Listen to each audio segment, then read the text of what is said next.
Hello, my name is Timilehin Oludare. I'm an experimental surrealist from Lagos, Nigeria. I would like to share my screen. Okay, yes. So the project I'm working on is called Lagos Sound Archive. Um, what what inspired me to this project is the topic of archiving sounds. Here, the next slide is a slide on the history of instruments that have been used to archive sound through history. We have like different forms of archiving to like the present day. So Lagos Sound Archive is essentially me documenting, archiving the cultural environment of Lagos, like different elements like transportation, language, food, and so on. And the reason for this project is to bring attention to the poor archiving system in Lagos, Nigeria, because we've had like a lot of archiving centers being destroyed, burnt, and even the archives turned to ruins. So I just wanted to like, as a person from the younger generation, to focus on the archive in a whole. Sorry, let me see. Stop sharing. Okay, yes, I just want to keep the oof. Okay.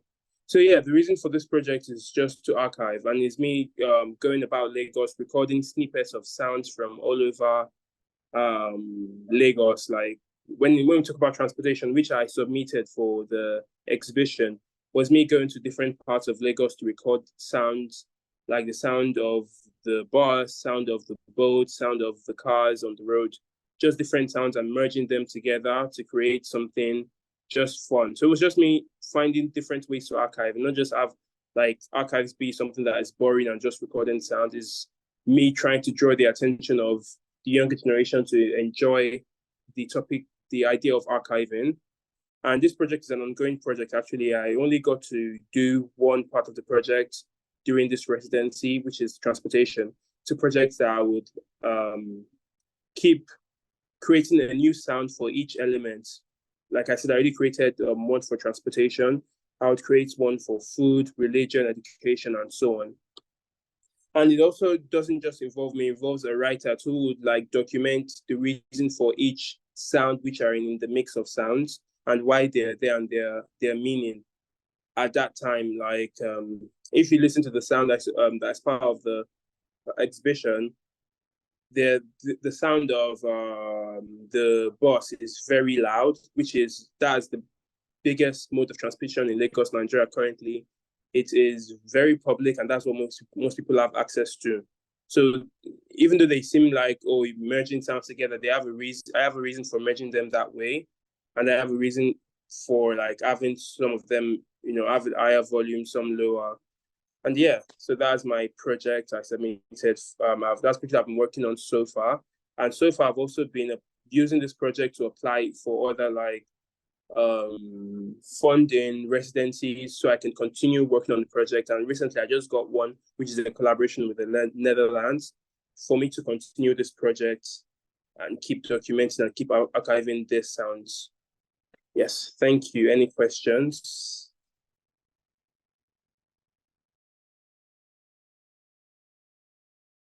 Yeah, I have a question. Can you please describe a little more your system for archiving? Because usually, like for archiving, you wanna have a way to like go back to precise types of stuff, or what's do you have a system or a framework, or is it more based on just going around, or? Okay, I have the sound document. I have the sound document on my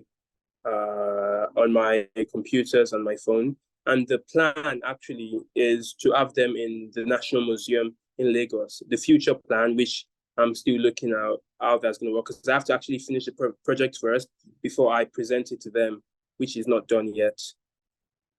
Because we don't have a sound archive, so we've not really had a system of storing them. It's a new idea, because it would be something I would love to like take charge of. Because like I said, the other archiving systems we haven't really worked out because there's no one to focus on them or to like help keep them.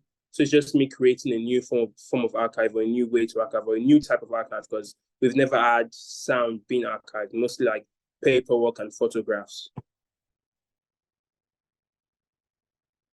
I have a question. I read you mentioned surrealism, no, in terms of archiving and how it relates. I've seen also other projects, for example, recording in the Amazon, where they create a surrealistic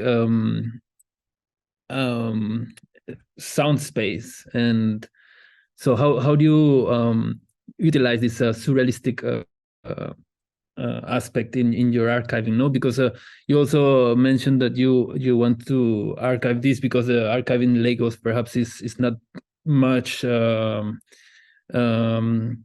it's not so much, no, there's no much archiving there. So, and how is this related with real sounds and the surrealistic, no, expressions, which I for me is I think would be best not surreal than real, but I don't know who is gonna use them, no, afterwards. You know what I mean? Okay, yes, thank you for that question, actually, because the project itself is very realist, but the aspect of surrealism is the sound itself. After I recorded all the sounds and merging them together, I created a sound myself that is not a recording, but a sound I created that I feel like feels like embodies the aspect of transportation.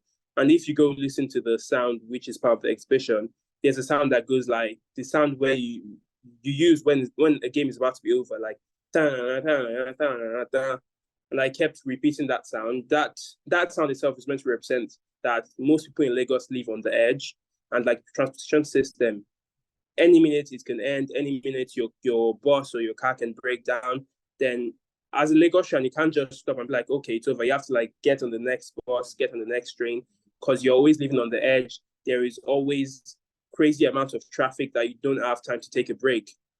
So the aspect of surrealism is just me using my own imagination to create something and include it in the project or in the sound project itself, but still having like an explanation or a meaning behind it.